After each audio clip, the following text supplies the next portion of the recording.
பெற்றோரும் பிள்ளைகளும். பிள்ளைகளே, உங்கள் பெற்றோருக்கு கர்த்தருக்குள் கீழ்ப்படியுங்கள், இது நியாயம். உனக்கு நன்மை உண்டாயிருப்பதற்கும் பூமியிலே உன் வாழ்நாள் நீடித்திருப்பதற்கும் உன் தகப்பனையும் உன் தாயையும் கனம் பண்ணுவாயாக என்பதே வாக்குத்தத்தமுள்ள முதலாம் கற்பனையாயிருக்கிறது. பிதாக்களே, நீங்களும் உங்கள் பிள்ளைகளை கோபப்படுத்தாமல் கர்த்தருக்கேற்ற சிக்ஷையிலும் போதனையிலும் அவர்களை வளர்ப்பீர்களாக. பிள்ளைகள் தங்கள் பெற்றோருக்கு கீழ்ப்படிய வேண்டும், இது பிள்ளைகளின் கடமை. பெற்றோருக்கு கீழ்ப்படியும் போது பிள்ளைகளுடைய இருதயத்தில் பயபக்தி காணப்பட வேண்டும். வெளிப்படையாகவும் கீழ்ப்படிய வேண்டும், உள்ளாகவும் கீழ்ப்படிய வேண்டும். பிள்ளைகள் தங்கள் பெற்றோருக்கு கர்த்தருக்குள் கீழ்ப்படிய வேண்டும். விசேஷமாய் கர்த்தரோடு தொடர்புடைய காரியங்களில் பிள்ளைகள் தங்கள் பெற்றோருக்கு கீழ்ப்படிய வேண்டும். பெற்றோர் தங்கள் பிள்ளைகளுக்கு நல்ல காரியங்களை கற்றுக் கொடுக்கிறார்கள். பிள்ளைகள் அவற்றுக்கு கீழ்ப்படிய வேண்டும்.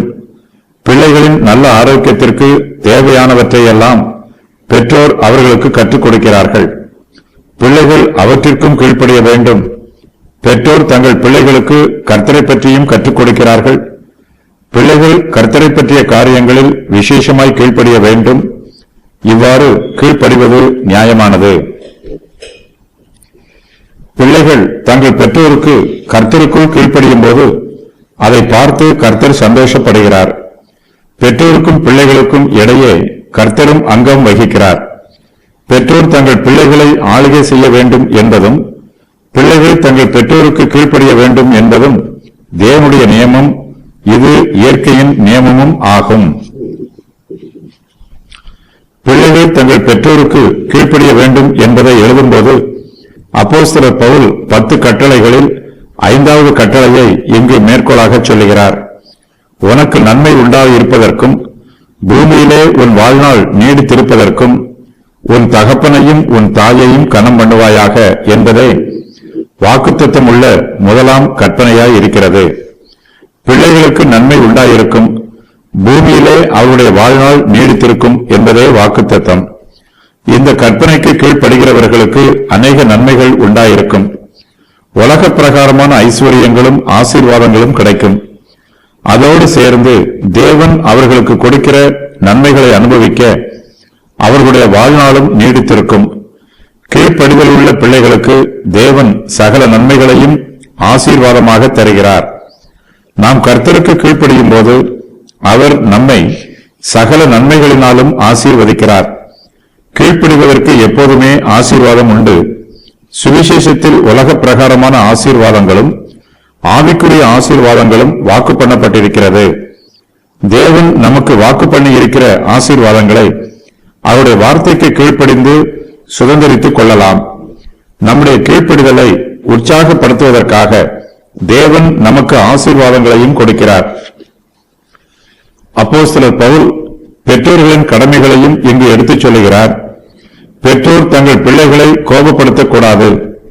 பிள்ளைகள் பெற்றோரின் சாயலாக இருக்கிறார்கள், பெற்றோரின் அங்கங்களாக இருக்கிறார்கள். ஆகையினால் அவர்களை அன்போடும் மென்மையாகவும் கரிசனையோடும் பராமரிக்க வேண்டும். மிகுந்த அன்போடு அவர்களை ஆளுகை செய்ய வேண்டும். நாம் அவர்களை எச்சரிக்கும் போது அவர்களுக்கு ஆலோசனைகளை சொல்ல வேண்டும். அவர்களை கோபப்படுத்தக்கூடாது. பிள்ளைகளை எப்போதும் கடிந்து கொள்ளக்கூடாது. கடின வார்த்தைகளை சொன்னால்தான் பிள்ளைகள் கீழ்ப்படிவார்கள் என்று நினைத்து அவர்களை அடக்கி ஆளுகை செய்யக்கூடாது.